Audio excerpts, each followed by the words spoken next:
早晨啊，今日放假，我咧會自己培訓自己，即係我要去上一個針灸堂啦。而家上堂對於我嚟講咧，其實係放鬆同埋休息嚟嘅。我會帶咩茶出去咧？我今日沖嘅係呢個酸棗仁百合茶，養心安神。因為我連續差唔多個幾星期10日都捱夜捱得好辛苦。尋日咧係點半先瞓，前幾日2、3點先瞓都有。不過你見我皮膚冇化妝啊，都係 OK 嘅。所以我用好多植物嚟幫自己。跟住咧，我會帶一條呢個逍遙膏出去。我哋出咗條裝噶啦。呢個咧疏肝解鬱啊，養肝又可以健脾啦，同埋可以去濕毒。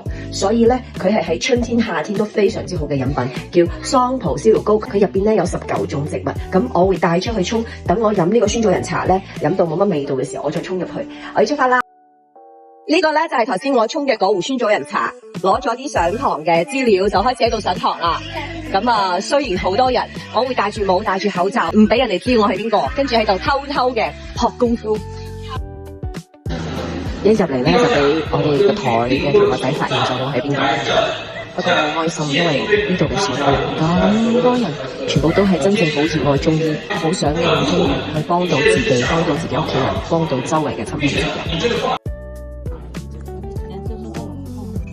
我是很暈針的，我終於扎下了自己的第一針。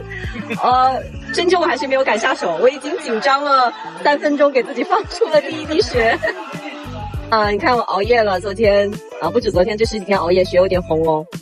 這個是現在給我們小白用的放血針，我現在扎的是雙陽，剛才扎的是少商。來了，一個勝利嘅紀念，克服咗我嘅心理嘅恐懼。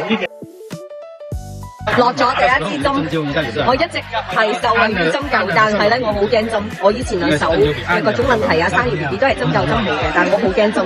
我落咗第一支針啦，足三里，成個人咁個氣血都運行緊。第二針取池下去了。OK， 今日就係我放假嘅一日中醫學習營，好開心，可以得以放鬆，跟住又翻去繼續拼波。今日週末要翻去湊女啦，搭車翻去要搭個幾鐘，食個生日先，做我嘅零食。呢個咧就叫優質碳水啦。